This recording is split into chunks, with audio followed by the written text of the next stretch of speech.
तो आजकल हम लोग क्लास 10th के अंतर्गत पाठ 6 का अध्ययन कर रहे हैं और पाठ 6 का हम लोग इसके पहले वाले वीडियो में कुछ प्रश्नों को हल किए थे और आज हम लोग जा रहे हैं पढ़ने के लिए प्रश्न नंबर 3 से, जो परिसंख्या वाले हम लोग हैं। प्रश्न 3 कहता है कि, और वीडियो नंबर आपके पास 2 है, कहता है मनुष्य में ऑक्सीजन तथा कार्बन डाइऑक्साइड के परिवहन कैसे होता है। मनुष्यों में ऑक्सीजन तथा कार्बन डाइऑक्साइड का परिवहन कैसे होता है, तो देख लेते हैं।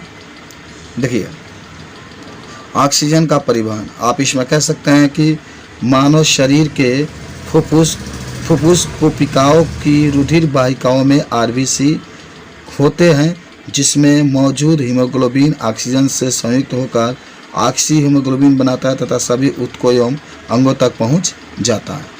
तो ऑक्सीजन का परिवहन हमारे शरीर के अंदर कैसे होता है। देखिए, मानव शरीर के फुफ्फुस कोशिकाओं की रुधिर वाहिकाओं में आरबीसी होते हैं, जिसमें मौजूद हीमोग्लोबिन ऑक्सीजन से संयुक्त होकर ऑक्सी हीमोग्लोबिन बनाता है तथा सभी ऊतकों और अंगों तक पहुंच जाते हैं। उसके बाद से कार्बन डाइऑक्साइड का भी परिवहन देख लेते हैं। कार्बन डाइऑक्साइड जिसको CO2 का परिवहन, तो ऑक्सीजन की अपेक्षा CO2 जल में अधिक विलय होता है। माना ऑक्सीजन कम विलय होता है लेकिन कार्बन डाइऑक्साइड जल में अधिक विलय होता है। उसके बाद से हम लोग एक बात कह सकते हैं कि यह अधिक विलय होने के कारण, मानो जो आपका कार्बन डाइऑक्साइड अधिक विलय होता है, जिसके कारण क्षुद्रांत की संरचना इस प्रकार से है कि कुल सतही क्षेत्रफल अत्यधिक बढ़ जाता है, जिससे अवशोषण की क्षेत्र में भी बढ़ जाता है अतः पाचित भोजन अधिक मात्रा में अवशोषित होकर रक्त में पहुंचता है और फिर इसका वहन सारे शरीर में होता है। क्षुद्रांत को अंदरूनी भित्ति में बहुत बड़ी संख्या में अंगुलियां समान दीर्घरोम होती है। ये दीर्घरोम भोजन के अवशोषण के लिए एक बड़ा क्षेत्र प्रदान करता है। तो हम लोगों ने देखा ना किस तरीके से कार्बन डाइऑक्साइड का और ऑक्सीजन का शरीर में परिवहन होता है। आइए आगे देखते हैं हम लोग। देखिए, आप पाठ्यगत प्रश्न परिसंख्या हम लोग 1 से 16 का पढ़ेंगे। तो देखिए, प्रश्न 1 क्या कहता है। प्रश्न 1 आपसे जो बातें हो रही है वह ये कहता है कि श्वसन के लिए ऑक्सीजन प्राप्त करने की दिशा में एक जलीय जीव का अपेक्षा स्थलीय जीव किस प्रकार लाभप्रद है। देख रहे हैं, समझ रहे हैं आप। तो क्वेश्चन यही कहता है कि श्वसन के लिए ऑक्सीजन प्राप्त करने की दिशा में एक जलीय जीव का अपेक्षा स्थलीय जीव किस प्रकार लाभप्रद है। तो कह सकते हैं जो जीव पानी में रहता है, याद करो, जो जीव पानी में रहता है वह अपने चारों ओर पानी में घुली ऑक्सीजन का प्रयोग करता है। चूँकि पानी में घुली हुई ऑक्सीजन की मात्रा बहुत कम होती है अतः जलीय जीव में श्वसन दर अधिक होता है। जलीय जीव पर्याप्त ऑक्सीजन वाले वातावरण से श्वसन अंगों द्वारा ऑक्सीजन लेते हैं अतः जलीय जीवों को तुलना में स्थलीय जीवों को श्वसन दर काफ़ी कम होता है। समझ रहे हैं बातें। तो इस तरीके से आपने कहा कि देखिए, प्रश्न ये है कि श्वसन के लिए ऑक्सीजन प्राप्त करने की दिशा में एक जलीय जीव की अपेक्षा स्थलीय जीव किस प्रकार लाभप्रद है। तो कहते हैं कि जो जीव पानी में रहता है वह अपने चारों ओर पानी में घुली ऑक्सीजन का प्रयोग करता है। चूँकि पानी में घुली ऑक्सीजन की मात्रा बहुत कम होती है अतः जलीय जीव में श्वसन दर अधिक होता है। स्थलीय जीव पर्याप्त ऑक्सीजन वाले वातावरण से श्वसन अंगों द्वारा ऑक्सीजन लेते हैं अतः जलीय जीवों की तुलना में स्थलीय जीवों की श्वसन दर काफ़ी कम होती है। समझिए बात को। और भी बता सकते हैं। यहाँ पर एक और प्रश्न है, प्रश्न नंबर 4 पीछे वाला में के, कि गैसों के विनिमय के लिए मानव फुफ्फुस में अधिकतम क्षेत्रफल को कैसे अभिकलित किया जाता है। बता सकते हैं कि श्वसन तले फुफ्फुस में कई छोटी छोटी श्वसन नलिकाएं में विभाजित होता है। ये छोटी श्वसन नलिकाएं बहुत छोटे छोटे थैली जैसे रचना कोशिकाओं में खुलती है। कोशिकाओं की भित्ति बहुत पतली होती है जो कि रुधिर कोशिकाओं से घिरी होती है। दोनों फुफ्फुस में लगभग 30 करोड़ कोशिकाएं होती हैं जो कि लगभग 100 वर्ग मीटर सतह बनाती हैं। ये बता सकते हैं। चलिए आगे बढ़ते हैं हम लोग। देखिए, कुछ है नहीं इसमें, थोड़ा सा अगर आप देख लें ध्यान से, पूरा आप जितने प्रश्न उत्तर हो रहे हैं सबका आप आंसर बता सकते हैं। आइए उसके बाद से आप पाठ्यगत प्रश्न जो होता है 1 से 22 पर आते हैं। और 1 से 22 पर आते हैं तो प्रश्न एक कहता है कि मानव में वहन तंत्र के घटक कौन कौन से हैं, इस घटकों के क्या कार्य हैं। समझ रहे हैं बात को। कहता है कि मानव में वाहन तंत्र के घटक कौन से हैं, इन घटकों के क्या कार्य हैं। तो कह सकते हैं उत्तर में कि मानव में वहन तंत्र के घटक हैं हृदय, रुधिर, वाहिकाएं और रुधिर। इनके कार्य निम्नलिखित हैं। कुछ कार्य इसमें दिए गए हैं, 4-5 कार्य देखते हैं, जिसमें पहला आपका है हृदय। तो हृदय का क्या कार्य होता है? यह एक पंप की तरह कार्य करता है। ये जो हृदय होता है एक पंप की तरह कार्य करता है। दूसरा है रुधिर वाहिकाएं और तीसरा है धमनियाँ। देखिए, हृदय से शरीर के सभी अंगों तक ऑक्सीजन युक्त रक्त ले जाती है। धमनिया का जो कार्य होता है, हृदय से जो धमनियाँ होती है, हृदय से जितने भी माने आपके शरीर में सभी अंगों तक ऑक्सीजन युक्त रक्त ले जाती है। और फिर शिराएँ कह सकते हैं, विभिन्न अंगों से हृदय तक वापस ऑक्सीजनेटेड रक्त शुद्धिकरण के लिए ले जाती है। उसके बाद से एक होता है केशिकाएँ। बहुत बार ये पूछा जाता है केशिकाएँ क्या होती है।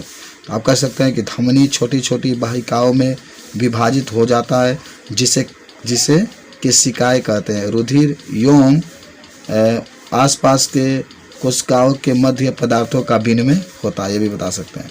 रुधिर या रक्त, ये भी एक प्रकार का क्या होता है? रुधिर या रक्त यह परिवहन का माध्यम है जो निम्नलिखित से बने हैं। प्लाज्मा, भोजन के अणु, कार्बन डाइऑक्साइड, नाइट्रोजनी वर्ज्य, लवण, हार्मोन्स, प्रोटीन आदि का विलीन रूप में वहन करता है। आरबीसी, इसमें हीमोग्लोबिन होता है जो ऑक्सीजन को ले जाता है। डब्ल्यूबीसी, संक्रमण से लड़ने में सहायता करता है। यह शरीर में आए रोगाणुओं को मारकर शरीर की स्वच्छता को बनाए रखता है। प्लेटलेट्स भी देख लेते हैं। रक्त स्राव के स्थान पर रुधिर का थक्का बनाकर मार्ग अवरुद्ध कर देता है। माने कहीं शरीर में कट जाता है तो रक्त बहुत अधिक निकलता है, तो जो रक्त प्लेटलेट्स होते हैं जहाँ से रुधिर निकलता है वहाँ पर जा कर के एक थक्का पदार्थ बना देते हैं, जिसके कारण जो शरीर से रुधिर होता है उसके मार्ग में रुकावट पैदा हो जाता है। आइए, उसके बाद से प्रश्न संख्या 2 आप कहते हैं कि स्तनधारी तथा पक्षियों में ऑक्सीजन तथा विऑक्सीजनित रुधिर को अलग करना क्यों आवश्यक है? बहुत बढ़िया क्वेश्चन है भी है। क्वेश्चन नंबर 9 आप देख रहे हैं। कहता है स्तनधारी तथा पक्षियों में ऑक्सीजन तथा विऑक्सीजनित रुधिर को अलग करना क्यों आवश्यक है? तो कह सकते हैं कि देखिए, आप पढ़े भी होंगे कि हृदय का दायां और बायां बंटवारा, हृदय में जैसे एक दायां हिस्सा होता है एक बायां, कह सकते हैं हृदय का दायां और बायां बंटवारा ऑक्सीजनित तथा विऑक्सीजन रुधिर को मिलने से रोकता है तथा शरीर के उच्च दक्षतापूर्ण ऑक्सीजन की पूर्ति करता है। क्योंकि पक्षी और स्तनधारी जंतुओं को अपने शरीर का तापक्रम बनाए रखने के लिए निरंतर उच्च ऊर्जा की आवश्यकता होती है, जिसके लिए वह बहुत लाभदायक होता है। बता सकते हैं। प्रश्न 3 है, उच्च संगठित पादप में वहन तंत्र के घटक क्या हैं? देख रहे हैं ना, कह रहा है कि उच्च संगठित पादप में वहन तंत्र के घटक क्या हैं? तो आप इसका उत्तर बता सकते हैं कि उच्च संगठित पादप में निम्नलिखित वहन तंत्र होते हैं। पहला होता है जाइलम। आपको याद होगा जाइलम क्या होता है, थोड़ा सा मैं आपको बता देता हूँ कि जाइलम उत्तक पादप के जड़ से खनिज, लवण तथा जल इसके सभी अंगों तक पहुँचाता है। जाइलम उत्तक में जड़ों, तनों और पत्तियों की वाहिकाएं तथा वाहिकाएं आपस में जुड़कर जल परिवहन का भी कार्य करता है।